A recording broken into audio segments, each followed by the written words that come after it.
बड़ी खबरों के साथ में। और इस वक्त सबसे बड़ी खबर है आईसीआईसीआई बैंक के क्वार्टर 4 के नतीजे अनुमान से अच्छे रहे हैं, लेकिन क्या कुछ रहा है, नतीजों की डिटेल जानेंगे हम आदित्य शाह से, जो कि जेएसटी इन्वेस्टमेंट से हैं।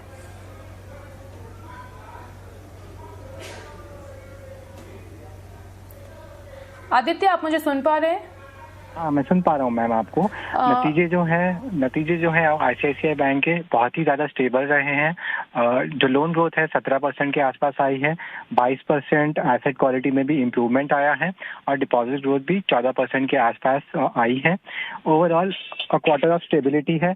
बैंक अब ट्रांजिशन करेगा, अगले 1 साल के अंदर स्ट्रॉन्ग डोमेस्टिक ग्रोथ दिखाएगा बैंक। और इस रिजल्ट में कहीं पे भी किसी भी पैरामीटर में ऐसा नहीं है कि बैंक ने कहीं पे भी कमी दिखाई है। तो जैसे कि हमने देखा है कि चंदा कोचर के बाद जो नई मैनेजमेंट आई है वो पूरा ट्रांजिशन कर रही है बैंक को, और अब 44% जो है वो रिटेल लोन्स हो गए हैं बैंक के।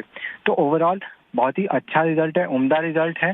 स्टॉक में हमने थोड़ा सा करेक्शन देखा था, हावेवर अगर आपके पास स्टॉक है और न्यू एडिशंस है तो धीरे धीरे करके स्टॉक को ऐड कर सकते हैं, और बहुत ही उम्दा और अच्छा रिजल्ट है बैंक।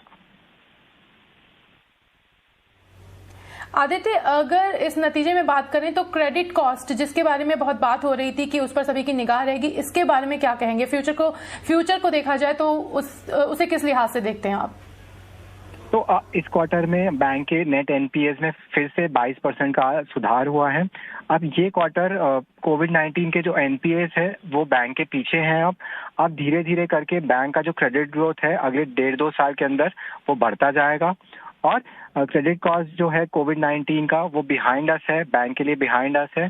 बैंक जो कॉल करेगा उसमें वो आगे क्रेडिट कॉस्ट के बारे में बताएगा, बट ब्रॉडली सेक्टर वाइड हर एक बैंक ने यही रिपोर्ट किया है कि आगे अब वो बढ़ते जाएंगे अब, और क्रेडिट कॉस्ट उनके पीछे है। तो ब्रॉडली बहुत अच्छी बात है बैंक के लिए। और ये ट्रांजिशन क्वार्टर था जहां से कोविड-19 के जो एनपीएस है वो पीछे छोड़ के बैंक अब अगले 2-2.5 साल के क्रेडिट ग्रोथ की तरफ जाएगी। तो अच्छी बात है, क्रेडिट कॉस्ट नीचे आते हुए अब हम देखेंगे, और अगले 2 साल के अंदर अच्छा क्रेडिट ग्रोथ देखेंगे एंटायर बैंकिंग सेक्टर के लिए भी और आईसीआईसीआई बैंक के लिए भी। ये घटा है, आईसीआईसीआई बैंक ने इस तरह रिपोर्ट किया है, तो इसका मतलब है कि अगर जिन लोगों के पास में स्टॉक्स हैं, जिन्होंने आईसीआईसीआई के स्टॉक खरीदे हैं, उनका फ्यूचर सिक्योर नजर आ रहा है। मैम, इक्विटी में कुछ सिक्योर तो नहीं होता है, बट क्रेडिट कॉस्ट जैसे कि हमारी एक्सपेक्टेशन थी कि नीचे आएगी, वो क्रेडिट कॉस्ट नीचे आई है। लोन ग्रोथ भी काफी स्ट्रांग दिख रहा है, और आईसीआईसीआई बैंक का रिटेल पोर्टफोलियो है वो काफी अच्छा परफॉर्म कर रहा है। तो आउटलुक की अगर हम बात करें अगले 1.5-2 साल के अंदर, तो आउटलुक बहुत स्ट्रांग है बैंक का। और इक्विटी होल्डर्स जिनके पास शेयर्स है वो शेयर्स को कंटिन्यू करें होल्ड करना। नए एडिशन अगर कोई करेक्शन हो तभी ऐड कीजिए, वरना होल्ड कीजिए। बहुत स्ट्रांग मोमेंटम है बैंक के अंदर अभी।